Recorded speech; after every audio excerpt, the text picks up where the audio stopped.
देखिए फुटक बाबा जी पीछवा जौन लौकता नु जी। ई दुतला कोठी अपने हो। एक नंबर बा, एक नंबर। और जहाँ हमने के बैठल बनी जा जी ई जमीनियो अपने हो। हाँ आ अतने ठीक पीछे वो बा वाह, वो अपने हो। फरज बनी रहा था। आ बाकी लड़का के बारे में तेरा जानते बनी जी कि लड़का बपसी पास फर्स्ट क्लास मास्टर बनल बड़े। नो नो नो नो वापसी की बीपीएससी जी। अरे उहे जौन रवा कहानी।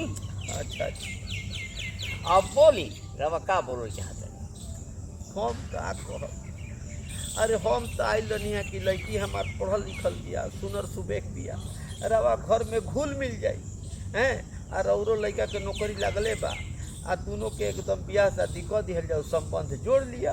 ये तो हम कहा बगल बनी महाराज, लेकिन कहे का मतलब जी हम तो जानते बनी जी नियोजित शिक्षक लोग के का चलता।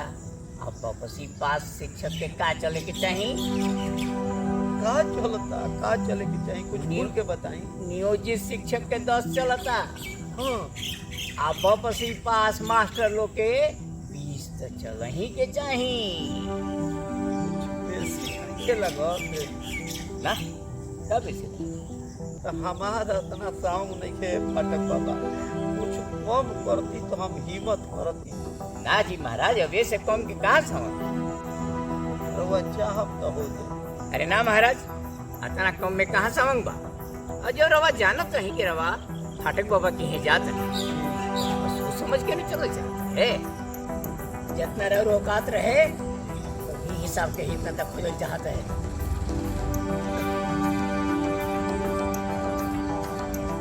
देखी जी, यहाँ के हमार जात भाई है, आ यहाँ के हम आई रही हित बनावे, आ यहाँ के हमारा के जब पहचान है। ठीक है, लोग कहत रहला कि जात के दुश्मन जात होले,